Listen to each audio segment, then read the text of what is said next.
Welcome to our channel we make genius. Science के segment में आज हम फिर से आपके बीच में टॉप 25 क्वेश्चन लेके आए हुए हैं जो आपके लिए बहुत ही महत्वपूर्ण है। साइंस के सेगमेंट में आज हम बायोलॉजी से रिलेटेड 25 बहुत ही महत्वपूर्ण प्रश्न आपको बताएंगे जो आपके एग्जाम के दृष्टिकोण से बहुत ही महत्वपूर्ण होगा। तो बहुत समय ना खराब करते हुए आपको अपने प्रश्नों की तरफ लेके चलते हैं, तो पूरे वीडियो को आप बहुत ही ध्यान से देखें।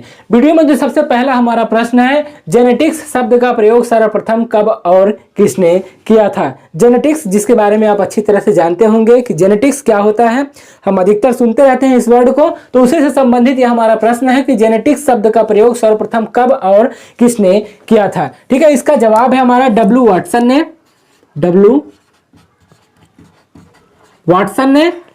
किया था। कब किया था? 1905 ईस्वी में। ठीक है, ये पॉइंट आपको समझ में आ गया होगा कि जेनेटिक्स शब्द का प्रयोग सर्वप्रथम कब और किसने किया था। तो जेनेटिक्स शब्द का प्रयोग डब्ल्यू वाटसन ने 1905 ईस्वी में किया था। ठीक है, इसके बाद जो हमारा अगला प्रश्न है कि संतान के लिंग निर्धारण में, प्रश्न को आप सबसे पहले समझने का प्रयास करें कि संतान के लिंग निर्धारण में पुरुष का गुणसूत्र सहायक होता है। ठीक है, पुरुष का कौन सा गुणसूत्र सहायक होता है? तो उसमें XY गुणसूत्र सहायक होता है, XY गुणसूत्र। ठीक है, संतान के लिंग निर्धारण में पुरुष के गुणसूत्र से यहाँ पे मतलब है कि पुरुष के कौन से गुणसूत्र से निर्धारण में सहायता होती है, तो वह होता है XY गुणसूत्र। ठीक है, हम एक बार इस प्रश्न को आपको फिर से दोहरा के बता दें कि संतान के लिंग निर्धारण में पुरुष का गुणसूत्र सहायक होता है, वह कौन सा गुणसूत्र है? तो XY गुणसूत्र। ठीक है, इसके बाद हम अपने नेक्स्ट प्रश्न की ओर आगे बढ़ते हैं कि हरा प्रोटोजोआ किसे कहा जाता है। जो हमारा हरा प्रोटोजोआ होता है वह किसे कहा जाता है? इसको कहते हैं यूग्लिना को। ठीक है, यूग्लिना, हरा प्रोटोजोआ किसे कहा जाता है? यूग्लिना को। यह प्रश्न आप ध्यान में रखिएगा। इसके बाद हम अपने अगले प्रश्न की ओर आगे बढ़ते हैं कि भूमि पर पाया जाने वाला पहला पौधा कौन सा है। ठीक है, सबसे पहले जो भूमि पर पहला पौधा पाया गया था उसका क्या नाम है? तो उसका नाम है हमारा ब्रायोफाइट्स। ठीक है, भूमि पर पाया जाने वाला पहला पौधा कौन सा है? ब्रायोफाइट्स। ठीक है, इसके बाद हम अपने नेक्स्ट पॉइंट की ओर बढ़ते हैं कि वनस्पति विज्ञान का जनक किसे कहा जाता है। ठीक है, वनस्पति विज्ञान का जनक किसे कहा जाता है? तो इसका जवाब है हमारा थियोफ्रिस्टस।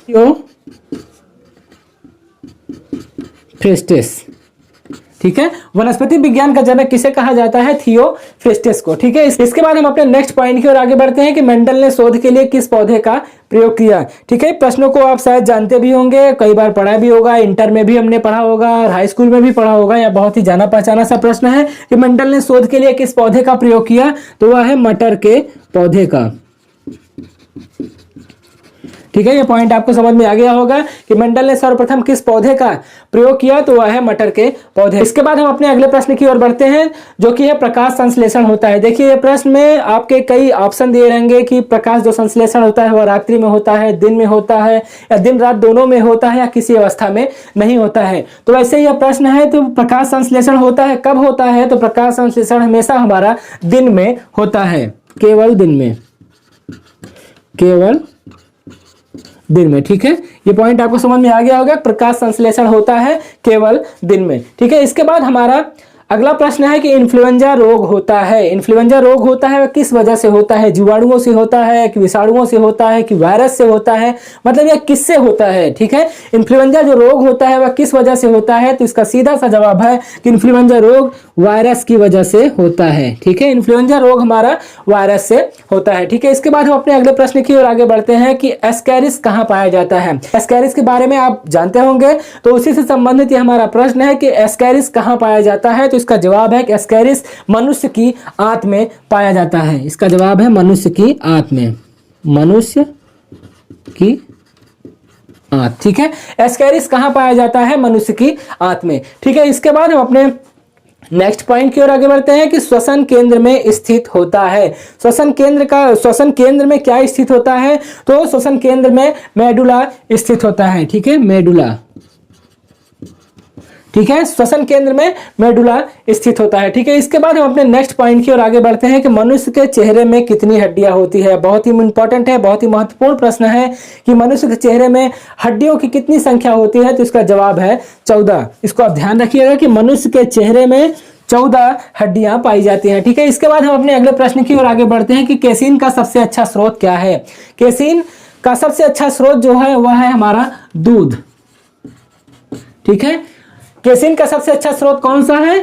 तो इसका जवाब है दूध। ठीक है, इसके बाद हम अपने नेक्स्ट पॉइंट की ओर आगे बढ़ते हैं कि शरीर में कार्बोहाइड्रेट का उपापचय किसके द्वारा होता है। प्रश्न बहुत ही महत्वपूर्ण है कि शरीर में कार्बोहाइड्रेट का उपापचय किसकी वजह से होता है या किसके द्वारा होता है? तो इसका जवाब है इंसुलिन के द्वारा।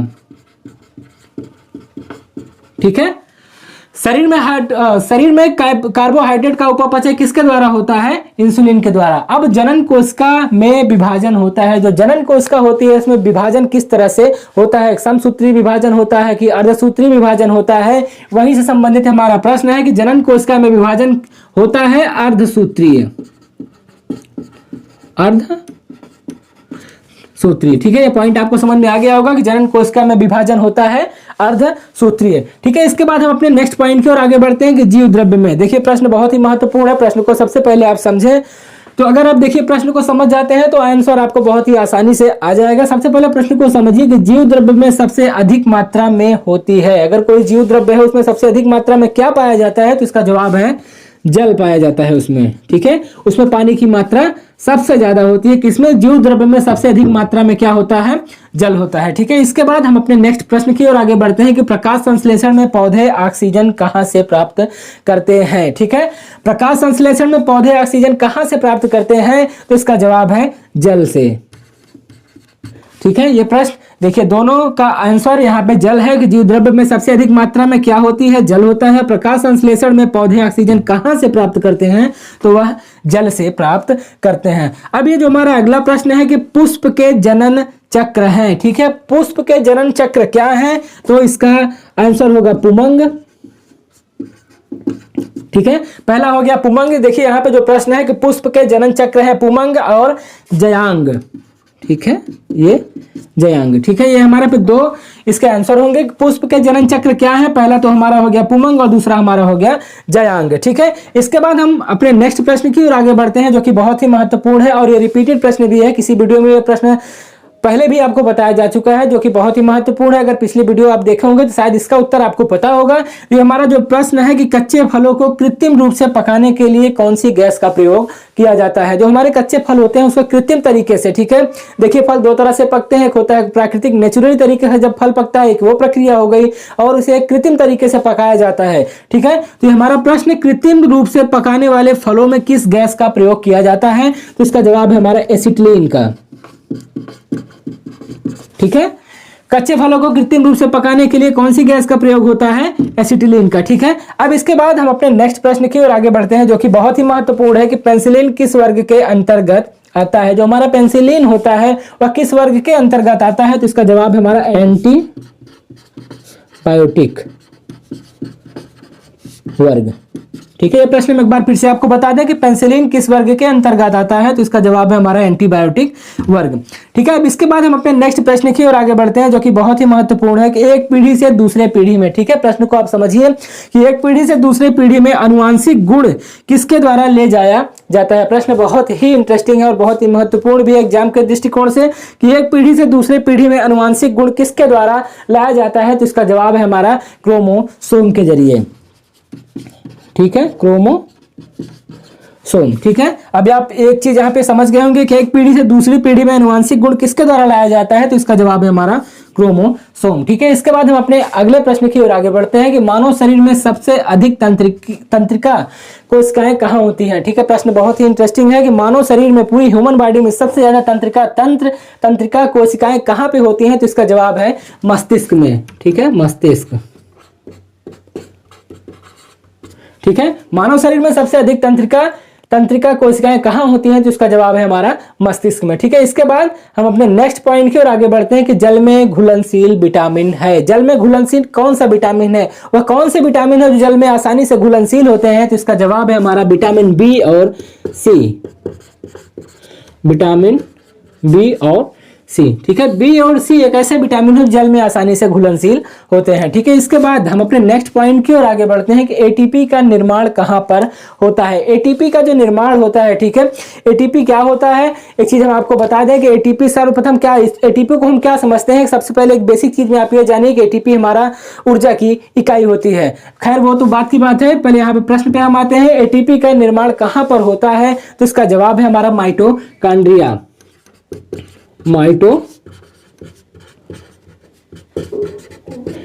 ठीक है। एटीपी का निर्माण कहां पे होता है, माइटोकॉन्ड्रिया में, ठीक है। अब जो हमारा अगला प्रश्न है, लार जिसे सलाइवा कहते हैं, सहायक होता है स्टार्च के पाचन का, स्टार्च के पाचन का सहायक होता है, ठीक है। प्रश्न में एक बार फिर से आपको बता दें कि लार जो सलाइवा होता है वह किसका सहायक होता है, तो स्टार्च के पाचन का सहायक होता है, ठीक है। अब एटीपी क्या है, अभी थोड़ी देर पहले हमने एटीपी के बारे में बताया, कई ऑप्शन आपको दिए रहेंगे एटीपी के बारे में, आप जानते रहिए कि जैसे यहाँ पे हमने देखा कि एटीपी का निर्माण कहाँ पे होता है, तो उसका जवाब है हमारा माइटोकॉन्ड्रिया। और एटीपी क्या है, तो एक बेसिक शब्दों में आप ये जानिए कि एटीपी हमारी ऊर्जा की इकाई है, ऊर्जा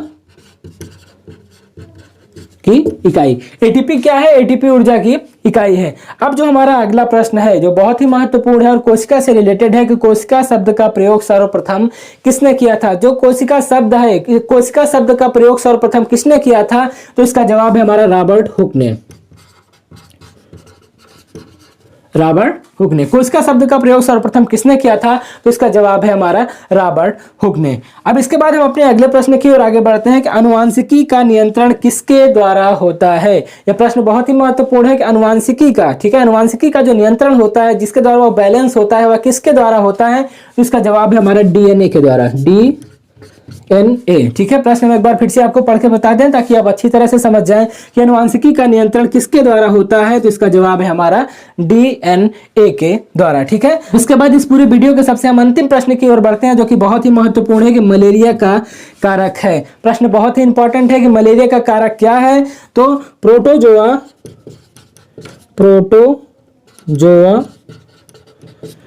और प्लाज्मोडियम, ठीक है। मलेरिया का कारक क्या है, प्रोटोजोआ और प्लाज्मोडियम। उम्मीद है कि इस पूरे छोटे से सेशन में हमने जितने भी पॉइंट्स आपको बताए वह एग्जाम के दृष्टिकोण से बहुत ही महत्वपूर्ण है। वीडियो के छोटे से सेशन में हमने लगभग 25 प्रश्न आपको बताए जो एग्जाम के दृष्टिकोण से बहुत ही महत्वपूर्ण है। वीडियो आपको किस तरह से लग रहा है मैं कमेंट करके जरूर बताएं, और वीडियो अगर आपको हमारा अच्छा लगता हो तो वीडियो को लाइक करो, अपने दोस्तों के साथ जरूर शेयर करें।